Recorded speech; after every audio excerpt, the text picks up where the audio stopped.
Assalamualaikum warahmatullahi wabarakatuh.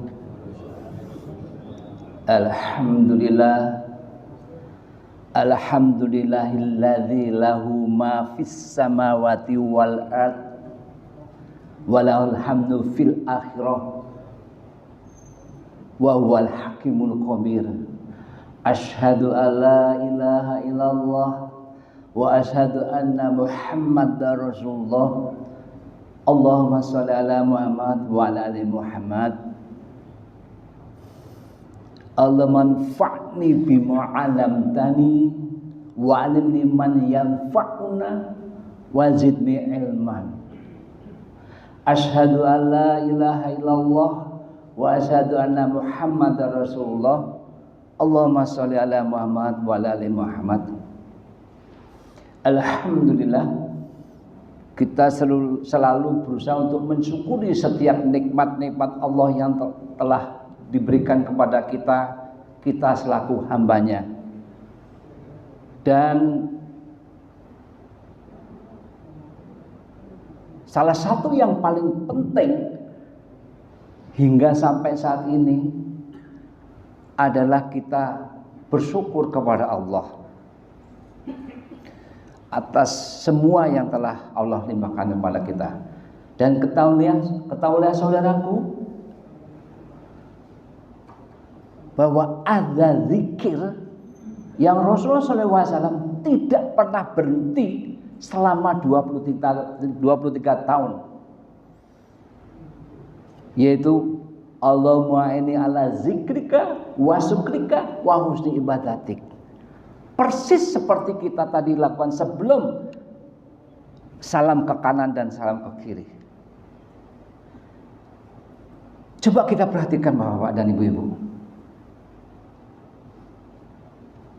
Nabi yang udah pasti maksum, yang udah pasti dijamin oleh Allah masuk surga, masih melakukan zikir semacam itu. Apalagi kita, tentunya juga harus mengikuti uswatun hasanah kita.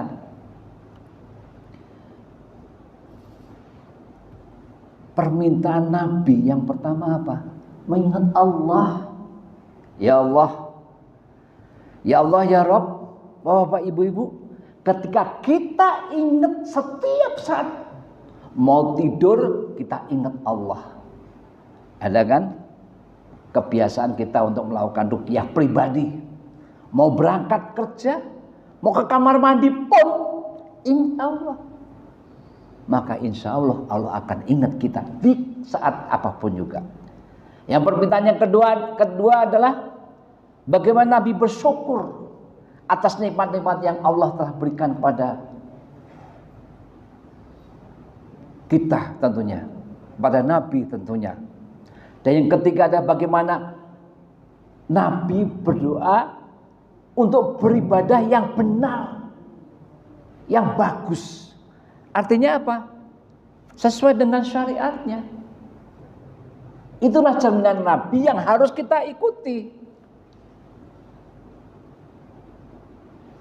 Ahibati filah, saudaraku yang kucintai karena Allah. Jika Nabi sampai meminta hajat, tidak pernah tinggalkan permintaan itu. Setiap sholat selama seumur hidupnya, setelah memikul tugas kenabian selama 23 tahun, beliau tidak pernah meninggalkan zikir ini, Bapak dan Ibu-ibu. Kenapa? Ternyata alasannya adalah beliau butuh akan syukur itu sebagai ibadah kepada Allah. Syukur kita ibadah. Masya Allah.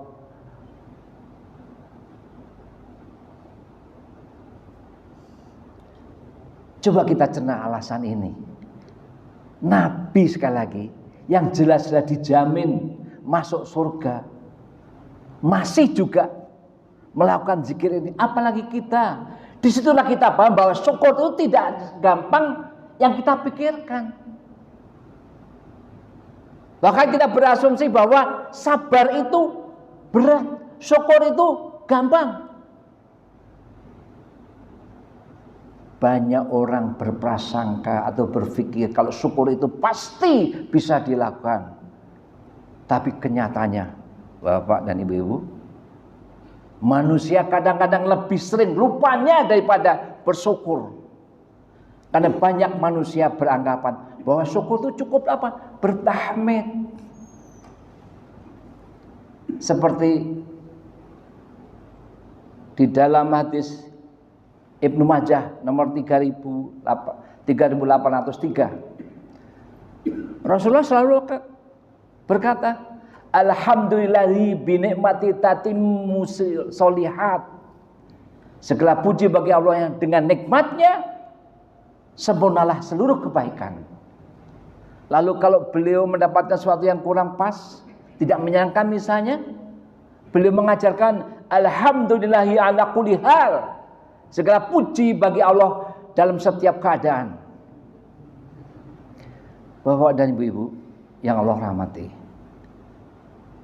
sebagian kita berpikir dan beranggapan bahwa ketika kita bersyukur kepada Allah secara lisan, lalu menganggap syukur kita akan membuka pintu langit dan diterima sebagai hamba yang bersyukur.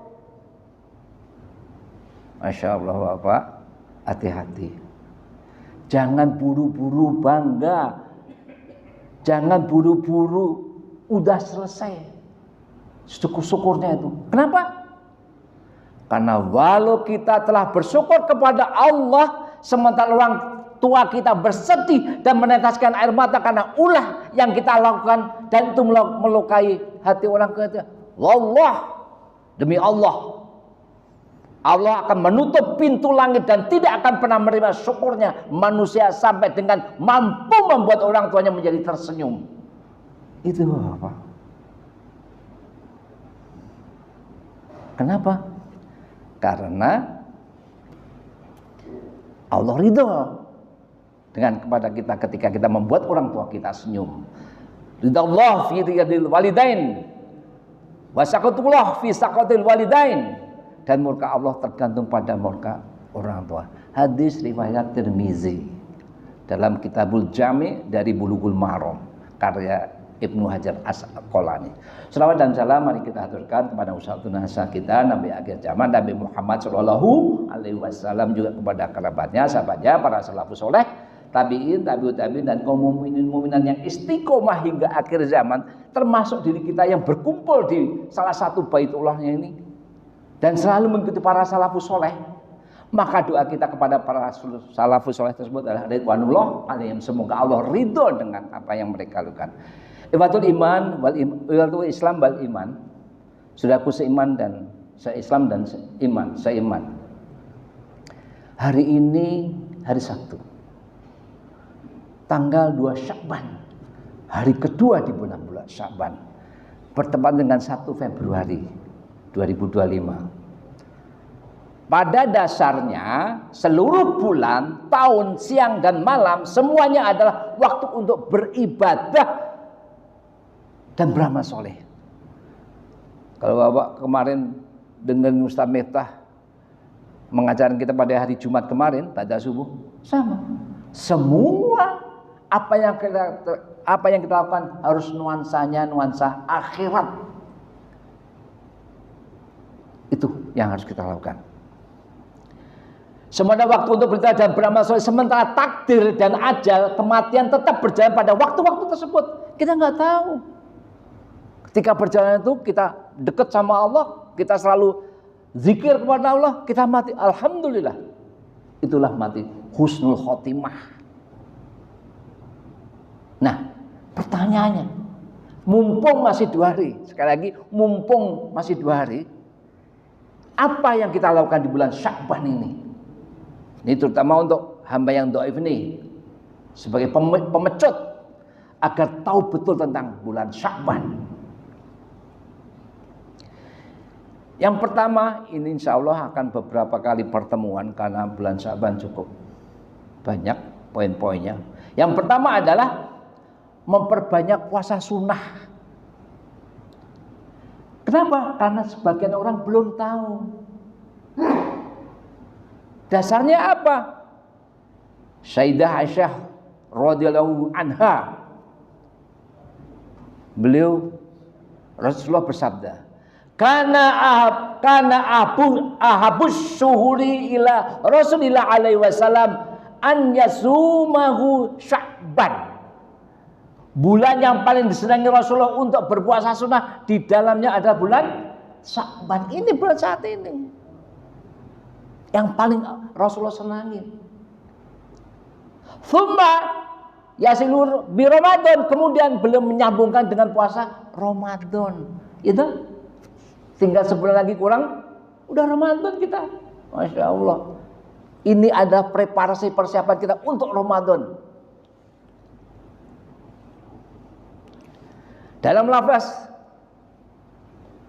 Muslim, Aisyah radhiyallahu anha mengatakan, kana yasumu Sya'ban kuluh.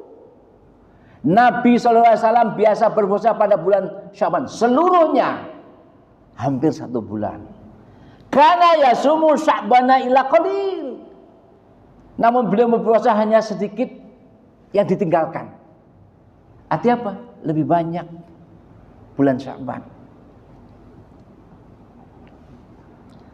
Kalau ada pertanyaan di antara kita, mana yang paling banyak Nabi berpuasa di bulan Sya'ban? Yaitu Nabi Daud atau Sya'bannya saja? Maka jika Nabi Daud, maka jika Nabi Sallallahu Alaihi Wasallam melakukan puasa Nabi Daud, maka hadisnya tentu tidak seperti itu. Hadisnya adalah puasa pada bulan Sya'ban, setengah bulan Sya'ban. Tapi hadisnya di sini adalah kana yasumu Sya'ban ila qalil. Beliau berpuasa hanya sedikit hari saja yang ditinggalkan. Nah, mengenai teknis pelaksanaannya, tafadhol, terserah. Misalnya dalam 1 bulan ada 30 hari, kita bagi 10 hari pertama kita puasa, 10 hari terakhir kita puasa, sudah 15 hari. Kemudian di tengahnya kita pula puasa Ayyamul Bid, pertengahan bulan. Sudah 23 hari. Kenapa? Sya'ban Bapak. Sya'ban ibu-ibu yang banyak orang lupakan. Kenapa lupakan? Karena Rajab dia berpikir, dia melakukan seperti kita lakukan juga. Ada surat At-Taubah ayat 36. Yang di situ Allah tekankan arba'atul hurum, 4 bulan haram. Rajab, Dzulqa'dah, Dzulhijjah sama Muharram. Hadisnya, tafsirnya Ibnu Abbas mengatakan ketika kita melakukan kebaikan di bulan Rajab, maka Allah dobelkan. Tapi kalau kita melakukan maksiat juga dobelkan juga dosanya. Nah, itu teknis saja, terserah. Yang penting lebih banyak daripada Nabi Daud atau sesuai dengan kemampuannya.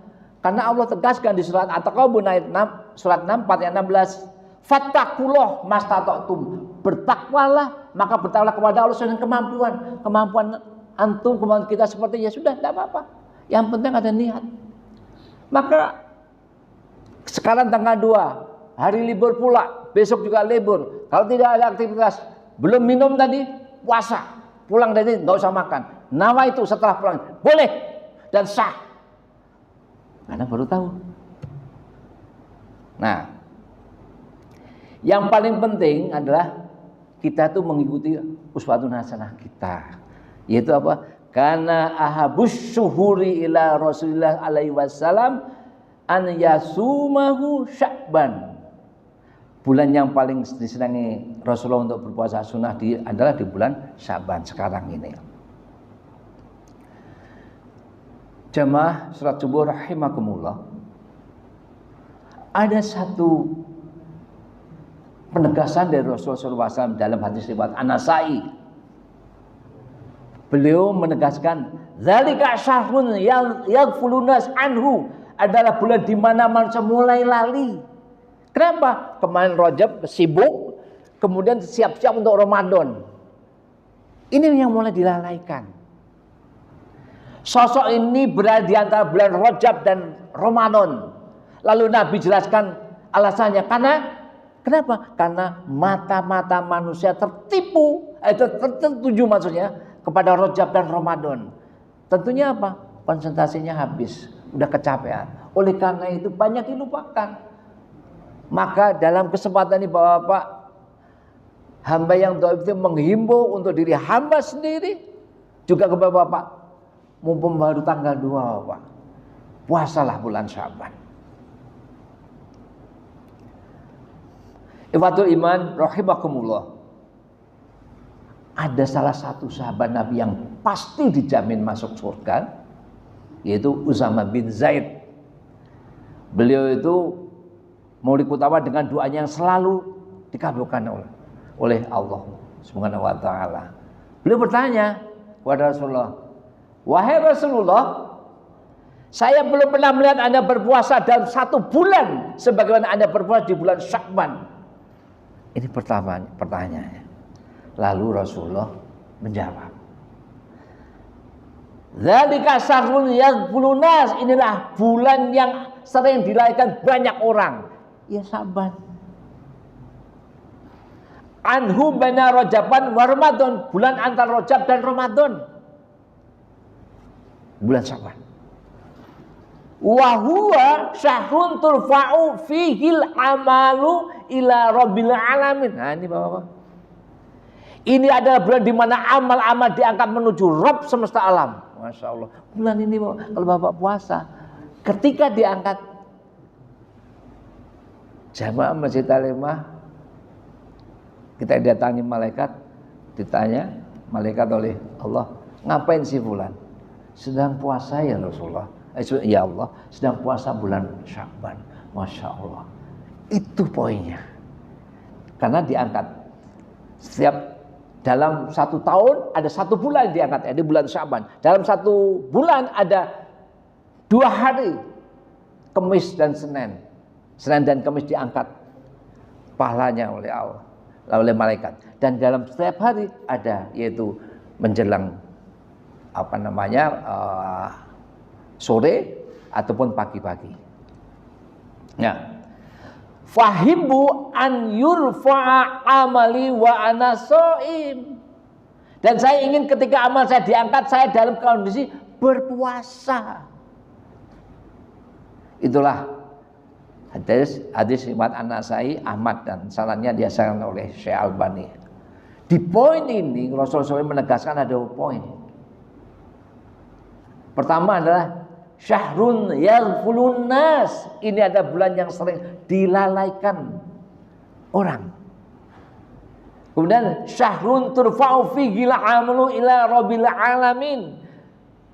Bulan di mana amal-amal diangkat menuju Rabb semesta alam.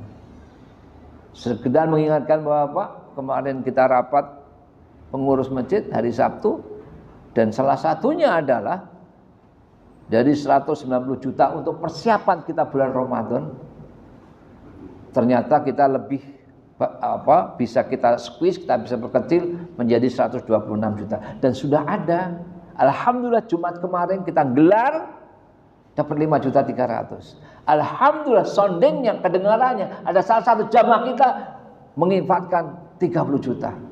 Dan totalnya berarti udah sekitar 60 juta lebih. Masya Allah. Itu termasuk ibu-ibu yang belum tersebutkan ini. Masya Allah. Nah, oleh karena itu Bapak, ada kesempatan bagi yang belum, silakan manggil saya, monggo, melalui QRIS silahkan, melalui datang juga malah silahkan. Kita perlu banyak dana karena kita untuk nanti buka bersama di bulan Ramadan. Ketika itu Bapak, Masya Allah, seperti Bapak puasa. Nah, kalau ada 10 orang yang Bapak siapkan misalnya gitu, berarti 10 orang Bapak akan mendapatkan pahala seperti orang itu melakukan puasa, dan kita dapat pahala, orang itu Bapak dapat pahalanya. Kesimpulannya apa? Kultum pada ini menjadikan Rajab dan Sya'ban sebagai titik awal perubahan, dan ini menjadi momentum untuk memulai perubahan positif dalam kehidupan. Dengan apa? Dengan memperbanyak ibadah, menjauhi maksiat, meningkatkan kualitas diri, dapat menyambut bulan suci Ramadan dengan apa? Penuh kesiapan. Karena ini persiapan. Untuk itu mari kita muliakan Sya'ban dengan senantiasa dan jangan melaikannya dari ibadah dan takarub pada Allah Subhanahu wa taala. Bagi saudara-saudaraku muslimah, kaum muslimah yang masih mempunyai hutang puasa di tahun lalu, segera lunasi. Sementara Al-Bakri dari Baki dalam kitab Lataif Mu'arif mengatakan bahwa syahrul Ramadan syahrul zi, bulan maksudnya Rajab adalah bulan menanam. Kemudian bulan Sya'ban syahrul syari, bulan Sya'ban saatnya menyiram tanaman. Dan syahrul Ramadan wa syahrul Ramadan syahrul hasadi syar'i, dan bulan Ramadan saatnya menuai hasil. Untuk itu mari kita memanfaatkan kesempatan ini yang baru 2 hari ini di bulan Sya'ban ini, dan mari kita memahami hadis qudsi, wa man amila bima alima, barang siapa yang mau mengamalkan yang ia tahu, aw arsalullah taala ilma man lam ya'lam, Allah akan mewariskan kepadanya ilmu yang belum tahu. Semoga bermanfaat. Wallahu a'lam bishawab. Alhaqu birabbika fala takunanna minal mumtarin, kemudian dari Rabbmu, dan janganlah kamu termasuk orang yang ragu-ragu. Mari kita tutup dengan doa kafaratul majlis. Subhanallahumma wa bihamdika asyhadu alla ilaha illa anta astaghfiruka wa atubu ilaik. Assalamualaikum warahmatullahi wabarakatuh.